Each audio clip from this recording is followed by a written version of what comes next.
In this video, we will be taking a look at a scenario where civilization starts over. Yes, that is right. I am finally starting my own Wixer series. I know it has been a long waited thing. I have finally decided that I'm going to do my own Wixo. Now, I have also got one up on the Map Collective channel, so please be sure to also go and check that one out. But yeah, I'm going to be starting my own one here. Hopefully you guys will enjoy this series.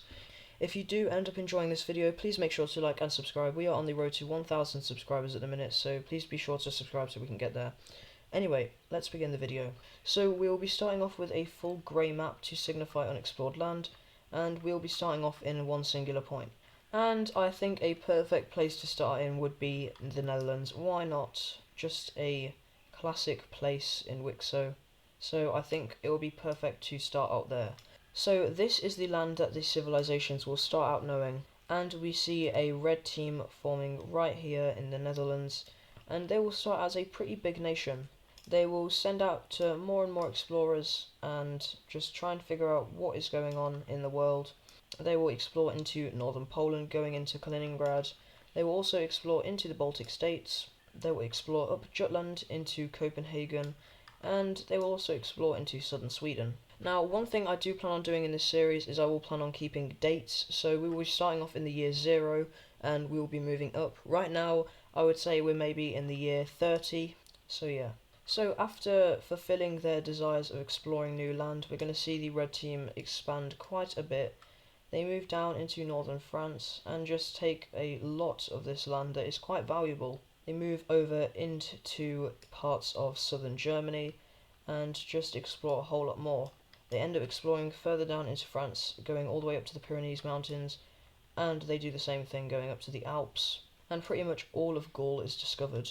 We see the red team, or I guess the Dutch, go into Denmark now, and they just take over the whole peninsula as well as Copenhagen and the connection point to Sweden. We then see them explore down into France. However, they are starting to get quite big, and a lot of people kind of just want to stabilize because this current process is making the country quite unstable.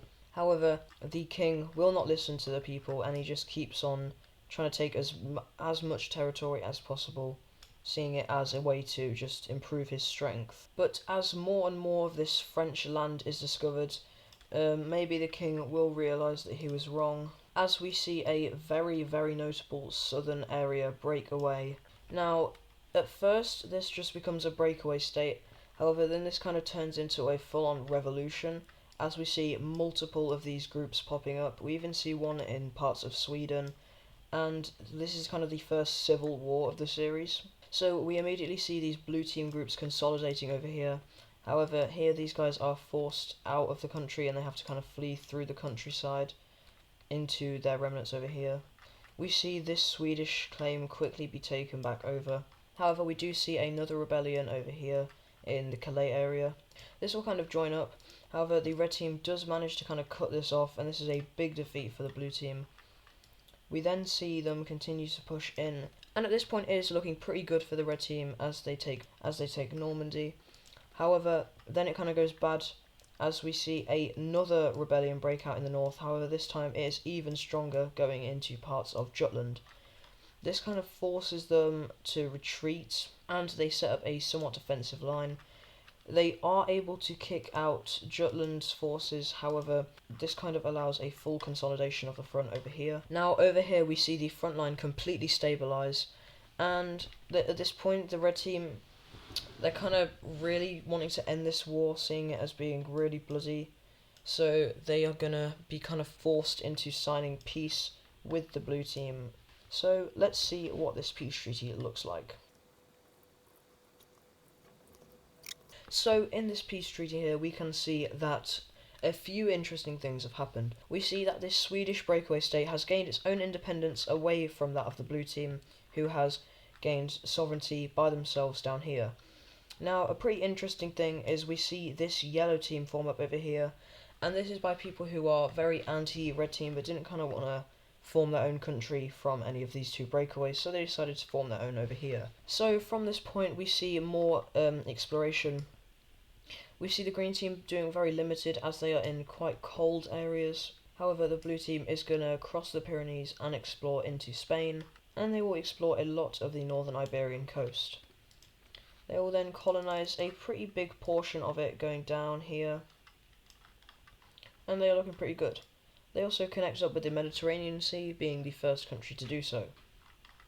Back over to the red team, we see them explore parts of northern Germany, as well as Poland, and they are kind of trying to gain strength that they had lost through that war. Over here by the yellow team, we see them explore a very large portion of Poland, as well as Belarus, and I guess Ukraine as well.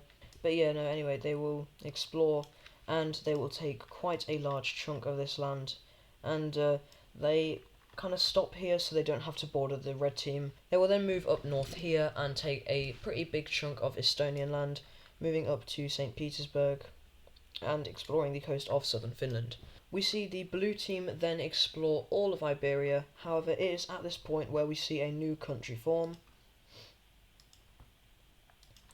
We see this purple team form in southern Iberia, and they will take quite a big coast. This is a pretty big movement. They kind of just want to have their own separate civilization, because this is kind of all grouped together up here, but then separated. We then see them cross the Gibraltar Gap as explored land, and then they colonize this. They also discover the Balearic Islands. Just to note, recording this, I have a really bad cough, so I'm sorry if any of that does manage to sneak its way into the video.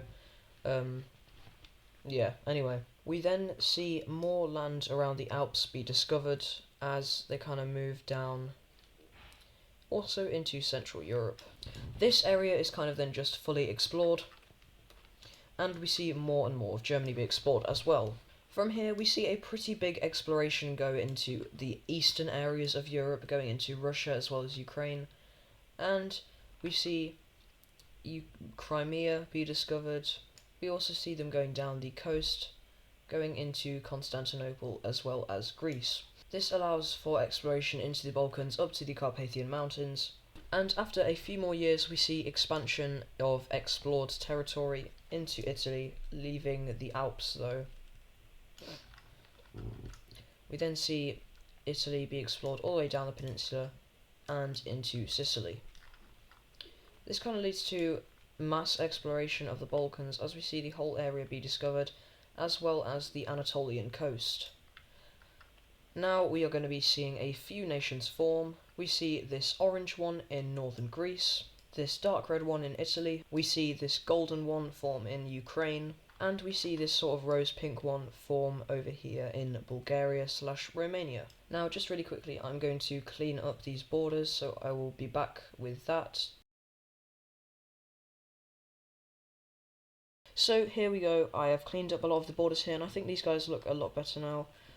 Now in this we also saw some more land be explored, as well as the connection of the red and the yellow teams. Red team will then take this island right here, and for the very last event of this video we're going to be seeing this teal country form in Central Europe.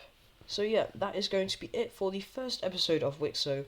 I do hope you guys will enjoy this series, and if you have any suggestions, please be sure to leave them in the comments. Thank you for watching.